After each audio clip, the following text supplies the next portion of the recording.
Baik, kita lanjutkan lagi ke Kejadian 1 ayat 6 sampai ayat 8. Beginilah firman Allah. Berfirmanlah Allah, jadilah cakrawala di tengah segala air untuk memisahkan air dari air. Maka Allah menjadikan cakrawala dan ia memisahkan air yang ada di bawah cakrawala itu dari air yang ada di atasnya. Dan jadilah demikian. Lalu Allah menamai cakrawala itu langit, jadilah petang dan jadilah pagi. Itulah hari kedua. Di dalam Kejadian 1 ayat 6 sampai ayat 8. Hari kedua diciptakan memperlihatkan pemisahan air. Air di bawah, laut, sungai, dan samudra. Yang kedua, air yang di atas, uap air dan atmosfer. Allah membentuk cakrawala di dalam bahasa Ibrani, rasyah, bentangan, ruang hampa, atmosfer, yang menjadi batas antara kehidupan, yang menjadi batas antara keduanya.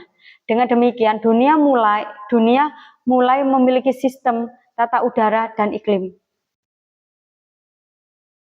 Air dalam simbol Alkitab, air sering melambangkan kekacauan, tetapi juga kehidupan. Pemisahan air berarti Allah menata kekacauan menjadi keteraturan. Cakrawala atau langit itu melambangkan ruang antara bumi dan surga.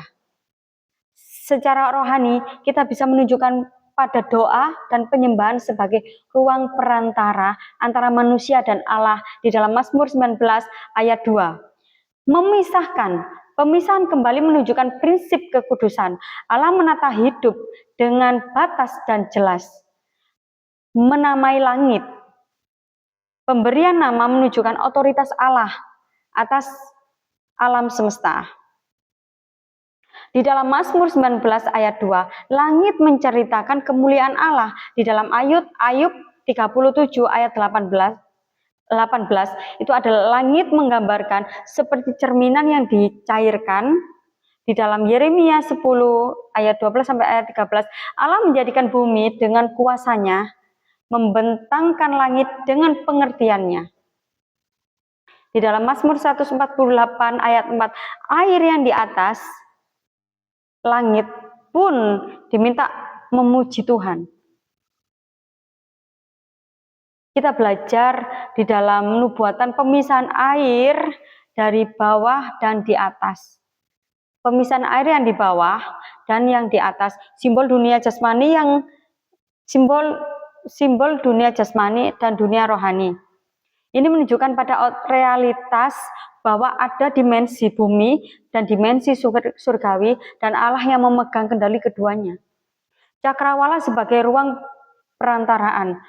Nubuatan tentang Kristus sebagai pengantara. Kristus menjadi jalan bagi manusia untuk berhubungan dengan Allah. Di dalam Yohanes 14 ayat 6, di dalam 1 Timotius ayat 2, di dalam 1 Timotius 2 ayat 5.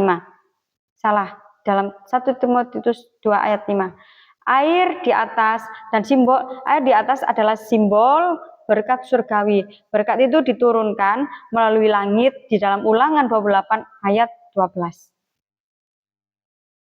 Kita bisa belajar hidup dengan batas yang Allah ciptakan, yang Allah tetapkan. Seperti Allah memisahkan air, kita pun perlu belajar untuk menata hidup dengan batas. Mana yang baik dan mana yang tidak. Mengandalkan berkat dari atas adalah langit menjadi sumber air dan kehidupan di bumi. Secara rohani berkat sejati datang dari atas di dalam Yakobus 1 ayat 17.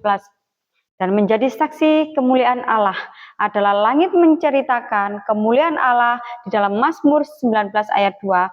Hidup kita seharusnya juga menjadi langit kecil yang mematukan kemuliaan Tuhan.